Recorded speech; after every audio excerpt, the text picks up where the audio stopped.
Grand Littoral TV, bonjour à toutes et à tous, merci d'être en notre compagnie pour cette nouvelle édition matinale. Nous sommes le mercredi 25 octobre, voici l'info près de chez vous. Voici d'abord vos prévisions météo. D'abord un peu de soleil ce matin, les premiers nuages de la journée laisseront passer les éclaircies, mais assez rapidement quand même les perturbations devraient reprendre le dessus et couvrir le ciel de la région. Quelques averses sont même possibles en soirée sur les côtes de la mer du Nord.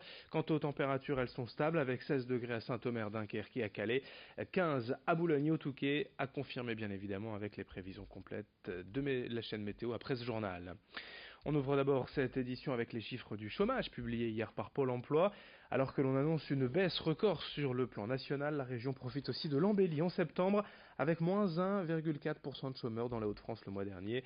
Les données sont sensiblement les mêmes dans les deux départements du Nord et du Pas-de-Calais. Les deux territoires enregistrent la même tendance.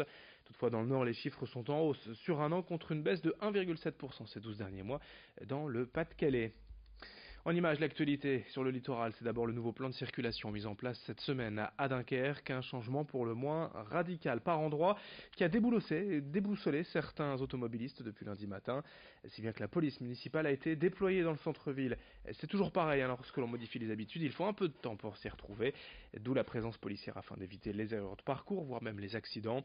Après 2 jours d'usage, certains automobilistes semblent déjà satisfaits, mais c'est aux endroits les plus symboliques, notamment place de la Gare ou place de la République, que ce nouveau plan de circulation a pu en surprendre plus d'un. C'est là que Corentin Escaillé a interrogé les automobilistes. Très perturbé, très perturbé. Ma mère elle est venue me chercher et puis elle a un petit peu galéré. Moi pour ce soir je sais même pas par où repartir. Par là, je sais pas. Donc on verra ce soir. Là je laisse mon véhicule là pour aller au travail et puis on verra ce soir.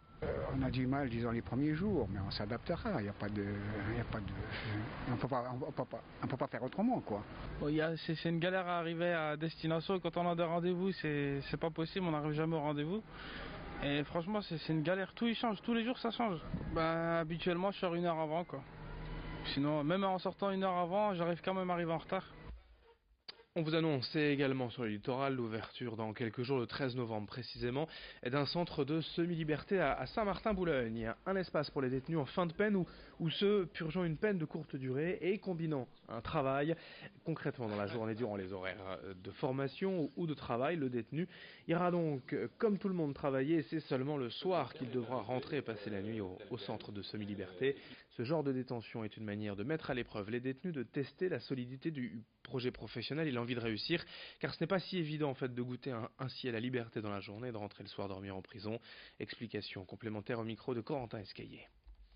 Quelquefois, le fait de passer par le centre de semi-liberté va permettre aussi de prendre conscience de la notion d'incarcération, de la notion de sanction pénale, mais en même temps de préparer effectivement le retour à la vie civile et d'acquérir une autonomie de façon progressive. Certains en ont besoin. Tout le monde n'est pas à même de gérer tout de suite un bracelet sous surveillance électronique, c'est très compliqué. Tout est compliqué dans ces cas-là, mais voilà. Nous sommes vraiment, ce qu'il faut comprendre, c'est que notre mission première est de travailler à l'individualisation de la peine. Ce n'est pas de ne pas exécuter sa peine, si, mais c'est de l'exécuter dans de bonnes conditions et avec les modalités qui nous sont offertes dans ce cadre-là. À Boulogne, le pont de fer ferroviaire de la rue nationale est en travaux cette semaine. La circulation et le stationnement y sont donc interdits de jour comme de nuit. Des déviations ont été mises en place, mais d'importants ralentissements sont à craindre dans le secteur aux heures de pointe. C'est jusqu'à vendredi. À Calais, une fuite de gaz hier soir sur un chantier avenue Saint-Exupéry. Le secteur a été bouclé, les habitants évacués et des lignes de bus déviées. 150 foyers ont été privés de gaz hier soir et cette nuit, le temps de l'intervention. Tout devrait rentrer dans l'ordre ce matin selon GRDF à Calais. Puis à Capelle-la-Grande, près de Dunkerque.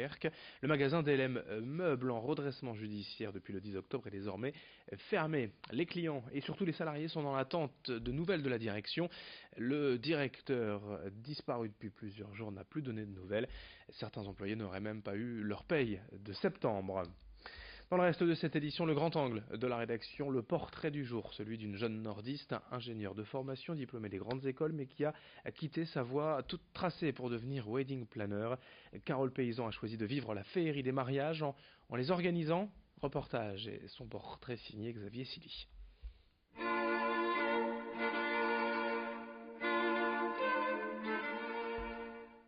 Dans la région, Carole Paysan a un parcours peu commun. Après de beaux succès sur les bancs de l'école et une formation d'ingénieur en transport et logistique, la jeune femme a décidé de se consacrer à son rêve en 2012, devenir wedding planner. J'ai d'abord fait une école prépa et puis une grande école ingénieur qui m'a amenée dans le Nord. En école d'ingénieur, j'ai découvert et l'entrepreneuriat et l'événementiel. Et c'était à l'époque, donc il y a à peu près 6 ans, l'essor des organisatrices de mariage en France. Donc je me suis formée plus sur le milieu du mariage avec la toute première wedding planner de France à Paris. Et voilà, et j'ai monté Tabata fin 2012. Organisation de l'événement de A à Z, gestion du budget en passant par la décoration, la scénographie ou encore la lumière, Carole Paysan compte une trentaine de mariages à son actif et pour chacun desquels, elle veut s'impliquer à 100%. C'est un métier où il faut être très bon en gestion de projet, il faut être à l'écoute de son client, il faut savoir se projeter pour quelqu'un d'autre. Donc moi je me limite vraiment à un certain nombre de dates, alors après ça va dépendre de la typologie de prestations qu'ils vont me demander.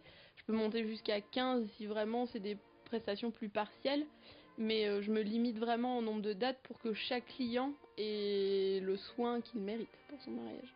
L'ancienne vie de Carole Paysan basée sur l'audit, la gestion de projet et le conseil lui aura permis d'arriver comme wedding planner avec de belles capacités d'organisation, mais cette fois, dans cette nouvelle vie, elle vit la féerie en plus. Moi j'ai une petite passion pour les découvertes des mariés quand ils se voient la première fois quand même. On essaye vraiment que ce soit un moment particulier, de faire le calme autour d'eux. Voilà, quand ils ont des enfants, on garde juste leurs enfants et eux deux. Le photographe du coup pour immortaliser ça. Le premier regard c'est quand même toujours un truc bien spécial. Ils ont mis des mois à se préparer, à choisir tous leurs détails et là ça y est ils y sont, ils se découvrent et ils vont y aller quoi. Donc ça c'est quand même toujours plein d'émotions. Et moi je pleure, je pleure presque à chaque mariage.